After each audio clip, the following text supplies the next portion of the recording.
For the next 31 days on the FCPA Compliance Report, we're going to be bringing you a daily tip, strategy, or idea that you can use to improve your program. Here's your host, Tom Fox, the Compliance Evangelist. This month's sponsor of 31 Days to a More Effective Compliance program is Affiliated Monitors.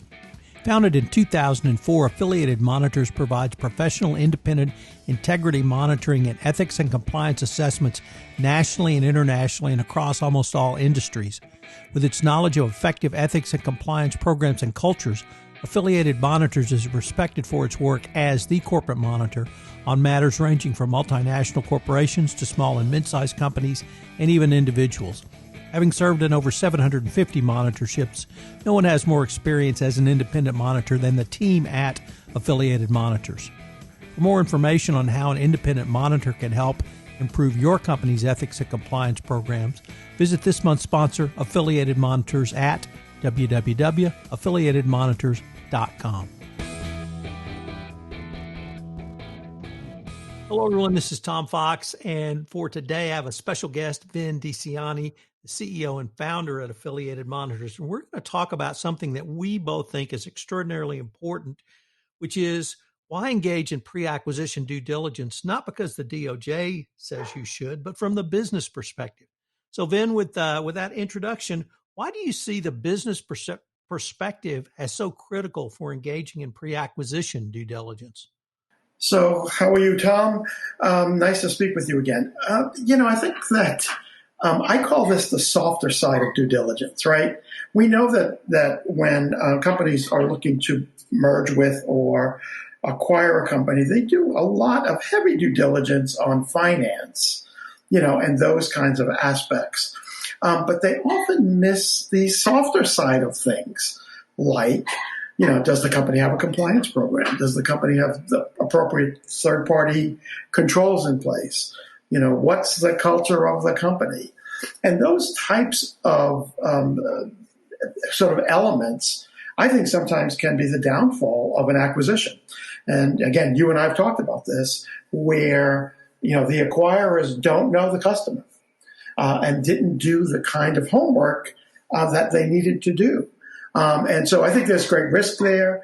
I think there's great risk, not only the financial risk of investing in a troubled acquisition, but also what sort of the implications of an acquisition of a company that has a pending action, or, there's some conversation by the water cooler about a whistleblower, or internal audit is seeing some difficulties. So it's such an important conversation to have, and there are so many elements to it. So I'll stop there, and if you want to drill down, we certainly can do that. Sure, Vin. You and I both have been involved, certainly in situations where we're brought in after an acquisition's closed. But what you're talking about in terms of the pre-acquisition due diligence from the business perspective, do you find that clients are receptive to that message and helping them understand, guys, this is not really a legal issue, or it is a legal issue, but the more important issue is the business issue to you? I think it's becoming more prominent in the due diligence. It's still not quite there because, again, I talk to companies and they're not doing anything about it. But we are seeing sort of a movement afoot to be more considerate. I think that ESG is certainly something that acquiring companies are now starting to look at. And while not as comprehensive as you and I are talking about, there are certain elements, right, on the environmental side and the governance side that they are concerned about. So it's becoming more prominent with good reason, right? Because this the trouble that can occur, it can be enormous.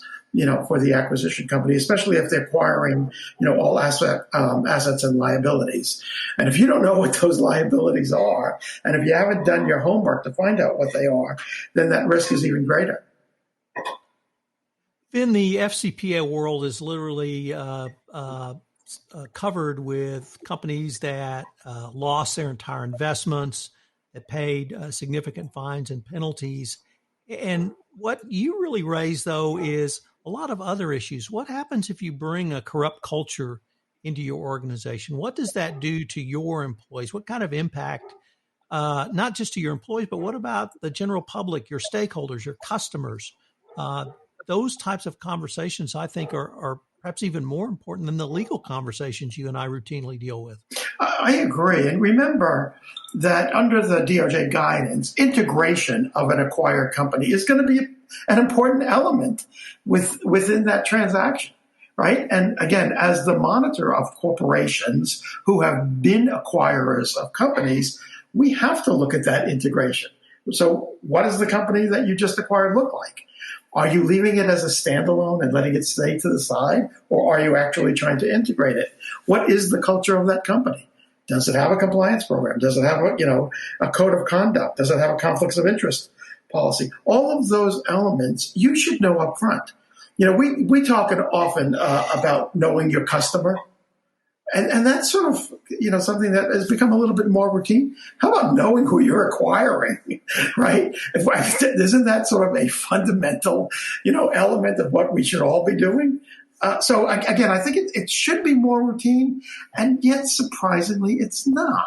And I don't know if that is because people are just not that perceptive, or are they just relying on financial information and just like that's enough, but boy, I would not just have my, sort of my accountants looking at the transaction. I would have my compliance team involved. I would have others looking deeper into the transaction. And I was wondering if you might give our listeners maybe your top 3 takeaways for the business perspective behind pre-acquisition due diligence. Yeah. So the first one I think I just said, and that is know your customer. Know who you're buying. In other words, you cannot simply rely on financial information and whatever can be gleaned from the normal type of due diligence that one does when looking at a company. You need to go deeper, and how deep you go, I think, is going to be quite revealing. You want to find out if there's something going on, if there's a complaint, if there's any kind of investigation going on. So that would be number one, knowing who you're acquiring. 2 would be, in sort of markets that you're not necessarily comfortable in, learning about the ESG aspects of that company that you're looking to acquire. What is it doing related to environment? What is it doing related to due diligence? Those kinds, governance, that kind of information is going to be quite revealing. Now, I don't think that's the only thing you should focus on, but that is going to be quite revealing and necessary. And then the third is, it probably makes sense to somehow rank in importance, what the highest risks are and the lowest risks. Because we're all going to be able to tolerate some risks that are lower, and have been looked at. But the higher risks, I think, have to go into the equation of the determination as to whether or not you're going to go forward, with the acquisition. So I think that those are sort of 3 key takeaways. I probably have more, but those are 3 big ones. Well, Vin, as always, it's incredibly insightful to sit down and visit with you. Thank you so much for taking the time to visit with me. Good to talk to you again, Tom. Be well. Hello, everyone. This is Tom Fox. I'd like to thank you again for joining me for this episode of 31 Days to a More Effective Compliance Program around business ventures. And I hope you will join me for our next episode tomorrow. Also, I'd like to shout out to our sponsor, Affiliated Monitors, for sponsoring this month's podcast series. This podcast series on 31 Days to a More Effective Compliance Program is a production of the Compliance Podcast Network.